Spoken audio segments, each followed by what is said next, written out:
आज आपके साथ सबकी फेवरेट मज़ेदार सी दाल मूँग की खिचड़ी जो है वो शेयर करेंगे। इंतहाई लज़ीज़ और जायकेदार बनती है। मूँग दाल, हरे वाली मूँग दाल जो है वैसे ही उसके बहुत सारे फ़ायदे हैं। बीमार हैं, पेट दर्द है, आपको लूज़ मोशन है, जो भी मसले हैं दवा से ज़्यादा तो ये वाली जो खिचड़ी है ये काम देती है। हर डॉक्टर जो है, हर हकीम जो है वो कहता है कि खिचड़ी खाएँ। तो आज बनाते हैं खिचड़ी मानसून के इस मज़ेदार से मौसम में। हमारे साथ रहें, छोटी सी वीडियो है, वीडियो को स्किप मत कीजिएगा। चैनल पे फर्स्ट टाइम आए हैं तो चैनल को सब्सक्राइब कर दीजिएगा। बिस्मिल्लाहिर्रहमानिर्रहीम, अस्सलाम वालेकुम, वेलकम टू निकी कुड़ी किचन। जी आनू खुशामदीद। सबसे पहले हरी मूंग दाल ले लेनी है आपने, उसको चुनना है, साफ करना है और आधा घंटा पहले इसको भिगो के साफ करके रख देना है। भिगो के रखिएगा ताकि अच्छे से नरम हो जाए, क्योंकि हमने इसको तो बॉयल करना ही नहीं होता और विदाउट बॉइलिंग फिर ये नरम कैसे होगी। इसी तरह से कि आप आधा घंटा या घंटा पहले इसको भिगो के रखें। फिर उसके बाद चावल लें जी, अच्छे वाले चावल ले लें तो मज़ा आ जाएगा खिचड़ी का। तो हमने चावल लेके उनको भी 10-15 मिनट पहले भिगो के रख देना है। फिर जी तड़का तैयार करेंगे, सिंपल सा इजी सा तड़का होगा। आपने एक छोटा सा प्याज लेना है, उसको आपने ब्राउन करना है, हल्का सा पानी ऐड करना है और फिर जी इसको उठा लेना है ढक्कन को और यूं आपका तड़का जो है वो तैयार हो जाएगा, ऑयल के साथ, विदाउट ऑयल नहीं। तो उसके बाद जी जैसे ही आपने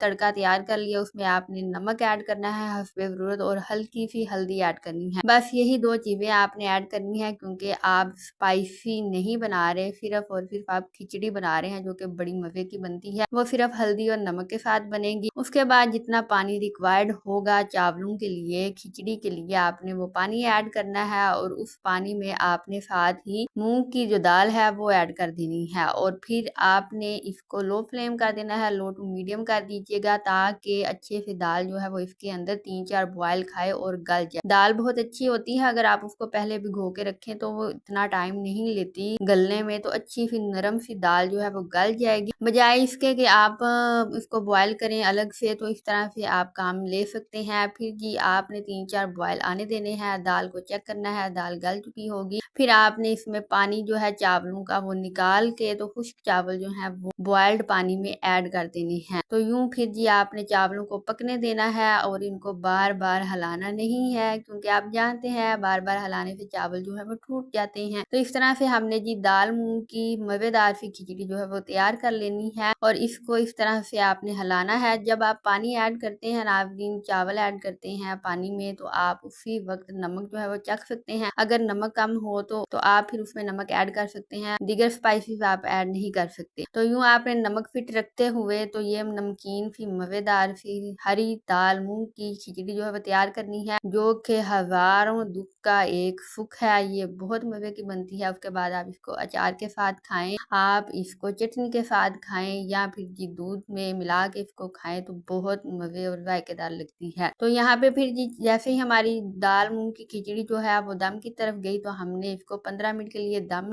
लगा दिया और यूं ये खिली खिली सी मजेदार सी एक एक दाना और एक एक चावल जो है वो अलग अलग है। तो हम बीमार थोड़ी थे, इसलिए हमने ये खिली खिली सी जो खिचड़ी है वो तैयार की है और आपने बिल्कुल सेम ऐसी ही खिचड़ी बनानी है। अगर आपको समझ नहीं आ रहा कि आज क्या पकाएं, तो फिर ये रहा जी मेन्यू आज का, आप ये खिचड़ी बनाएं। एक्स्ट्रा डिश के तौर पे या साइड डिश के तौर पे भी आप इसको बना सकते हैं। और जी अगर आपको ये खिचड़ी पसंद आई है तो चैनल को सब्सक्राइब तो आप कर चुके हैं, वीडियो लाइक कर दें और इसको अपने दोस्तों बिलिंग यारों में जरूर शेयर कर दीजिएगा। खिचड़ी बनाइएगा और फिर अपना फीडबैक दीजिएगा। हमें दें इजाजत, अपना रखें ख्याल। हम मिलेंगे आपसे नई वीडियो में नई रेसिपी के साथ। बट इस वीडियो के एंड पे आपको मिल जाएगी मजेदार से कद्दू गोश्त की रेसिपी, उसको भी जरूर देखिएगा। अल्लाह हाफिज।